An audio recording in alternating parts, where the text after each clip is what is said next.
प्रकाश झा सीधे आपको थोड़ी बोल देंगे कि आप मेरी फिल्म में आइए रोल ले लीजिए। जी।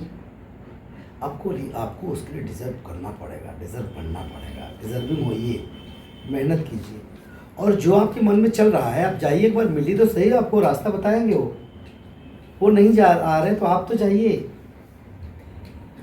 मैंने बोला कि मैं आप लोगों की बात मनोज भैया तक पहुंचाऊंगा, प्रकाश सर के पास पहुंचाऊंगा। कोई कितना भी बड़ा कलाकार हो जाए, उसे सदैव सोचना चाहिए कि उसके बाप पड़े हुए हैं यहाँ और इंडस्ट्री किसी एक आदमी से नहीं चलती है। आज हमारी आपसे मुलाकात हुई है। आपका बिहार रंगमंच ऑफ बिहार के बैनर तले मांस का रुदन नाटक बड़ा रमना ऑडिटोरियम में हुआ है। हम लोग उस नाटक के प्रत्यक्षदर्शी रहे हैं। जी। काफ़ी बेहतरीन। सबसे पहले तो आप बताइए आपको नाटक लगा कैसा? बहुत बेहतरीन लगा। कहीं रोना आया आपको? क्योंकि नाटक में तो दर्द भरी नाटक थी जी। और देख करके एकदम लग रहा था कि कलेजा काँप रहा था। क्योंकि जी। आपने जिस तरीके से आपने नाटक को उतारा जी। काफ़ी अच्छा लगा। और वो भी सबसे बेहतर क्या लगा, आपका एक ही व्यक्ति कई सारे रूपों में देखने को मिला। जी। हमें तो समझ में नहीं आया कि ये आप आखिर कैसे कर लिए, तो ये अभिनय आप कैसे कर लिए। चूँकि एक मनोज सिंह टाइगर बतासा चाचा, आज उनके हम लोग 5-5, 6-6 रूप देखे हैं, ऐसे में कैसे कर लिए। देखिए सर, जहाँ चाह वहाँ राह। मैं जब रंगमंच से जुड़ा और बड़े बड़े रंगकर्मियों के नाटक को देखे तो दयाशंकर की डायरी एक नाटक था, आशीष विद्यार्थी ने किया था। उस नाटक ने मुझे बहुत प्रभावित किया था। मैं नादिरा बब्बर जी से बड़ा मुतासिर रहा, उनके साथ काम करना चाहता था लेकिन मौका नहीं मिल पाया।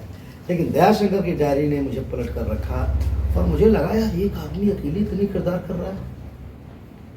और फिर मैंने भी प्लान किया कि मैं भी करूँगा। लोगों ने कहा ये तुम्हारा नाटक फेल हो जाएगा, तुम आशीष विद्यार्थी नहीं हो, तुम मनोज टाइगर हो, जिसे कोई नहीं जानता, वो आशीष विद्यार्थी है। यकीनन आज जब हमने आपका नाटक देखा आपके कायल हो गए। क्योंकि हम बचपन से जी 2006-07 की बात है जब आपका वो निरहुआ रिक्शा वाला मूवी आया था जी, जिसमें आप बतासा चाचा के नाम से विख्यात थे। उस समय हम लोग बचपन में थे, 6ठी या 7वीं क्लास के स्टूडेंट हुआ करते थे। चंपारण आप आए। चंपारण सत्याग्रह की धरती कही जाती है जी, महर्षि वाल्मीकि की तपोभूमि कही जाती है। जब चंपारण के लोग जब हुंकार भरते हैं तो देश में भारी बदलाव आता है जी। चंपारण के लोगों से मिलकर के आपको कैसा लगा? क्योंकि चंपारण के युवाओं ने आपसे बात किया, आप चंपारण के युवाओं को मोटिव किए इस नाटक को करने के लिए, तो यहाँ के लोगों से मिलकर के आपको कैसा लगा? मेरा चंपारण से पुराना रिश्ता रहा है और चंपारण में आने के बाद मैं हमेशा मोटिवेट हुआ हूँ। बड़े प्यारे लोग हैं। 2007 में ही हमने आँख फिल्म की थी निरहुआ के साथ, तब अनिल वगैरह बहुत छोटे रहे होंगे, बच्चे रहे होंगे। फिल्म का नाम था लागल रहा है राजा जी। हम लोग भी देखे थे उसमें। आप तो छोटे रहे होंगे जी। तो समझ लीजिए कि उस समय से कितने बार फिल्म के प्रमोशन में आए, मिलने आए लोगों से। तो उसी वक्त से एक बिहार की इमेज बहुत ख़राब थी जब तक हम बिहार नहीं आए थे। बिहार आए तो मुझे लगा यार ये कमाल का प्रदेश है, इतने एजुकेटेड लोग हैं, इतने बुद्धिजीवी लोग हैं। और आपने कहा ना कि यहाँ की धरती बदलाव लाती है, बेशक बदलाव लाई। गांधी जी ने भी बदलाव लाया, प्रकाश झा जी ने बदलाव दिया, मनोज वाजपेयी ने क्रांति ला दी, सब तो क्रांतिकारी। चलिए, प्रकाश झा की आप चर्चा कर रहे हैं, मनोज वाजपेयी की चर्चा कर रहे हैं। हालांकि समय का तकाजा है, आपको भी कहीं और निकलना है, हम लोगों को भी कहीं और निकलना है। बातें तो बहुत हैं, लेकिन मनोज जी का चर्चा हुआ, मनोज वाजपेयी जी का, प्रकाश झा जी का चर्चा हुआ।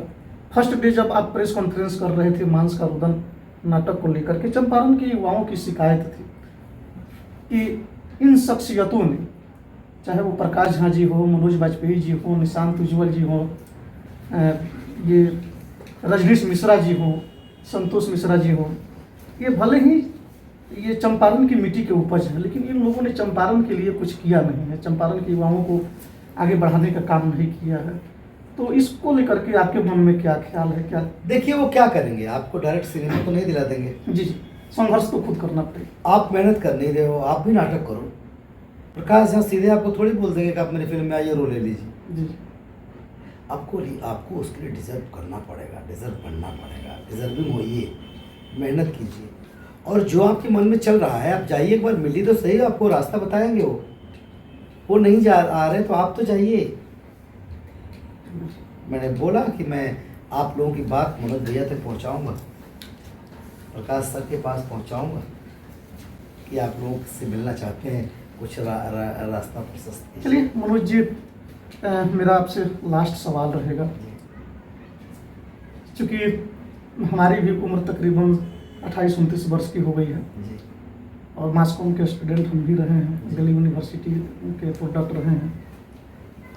क्योंकि बचपन से हम लोग आपको देखते आ रहे हैं, दिनेश जी को भी देखते आ रहे हैं, विनय बिहारी इसी चंपारण की मिट्टी के उपज हैं, रवि किशन जी जिनको भोजपुरी फिल्म के सदी के महानायक के नाम से जाना जाता है,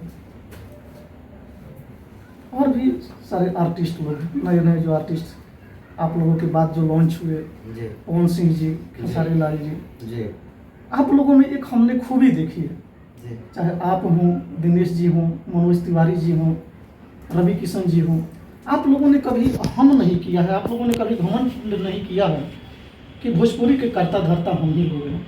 लेकिन जब भी हम लोग इन लोगों की इंटरव्यू देखते हैं तो इन लोगों के इंटरव्यू से ऐसा परिलक्षित होता है, ऐसा लगता है कि इन लोगों के नज़र में भोजपुरी के कर्ता धर्ता यही लोग हैं। आपके नज़र में भोजपुरी का कर्ता धर्ता कौन है? देखिए सर, इंडस्ट्री एक ऐसी जगह है ना, इंडस्ट्री नहीं बदलती है, लोग बदलते रहते हैं। लोग आते हैं चले जाते हैं, उस जगह वही रहती है, ये धरती वही है, कितने आए कितने चले गए। तो मुझे ऐसा लगता है कि अहंकार जो होता है वो कृष्ण भगवान का आहार है। दरअसल लोग अहम में और स्वाभिमान में फर्क कर नहीं पाते हैं। अहंकार आता है, उसे समझना चाहिए। और जो सबसे अहम बात है कि कोई कितना भी बड़ा कलाकार हो जाए, उसे सदैव सोचना चाहिए कि उसके बाप पड़े हुए हैं यहाँ, और इंडस्ट्री किसी एक आदमी से नहीं चलती है। जैसे मैं एक एग्जांपल के तौर पे बता दूं कि एक थाली में खाना रखा जाता है, पूरी थाली को क्या बोला जाता है? खाना। आप बोलते हो जरा खाना ले आओ, करेक्ट?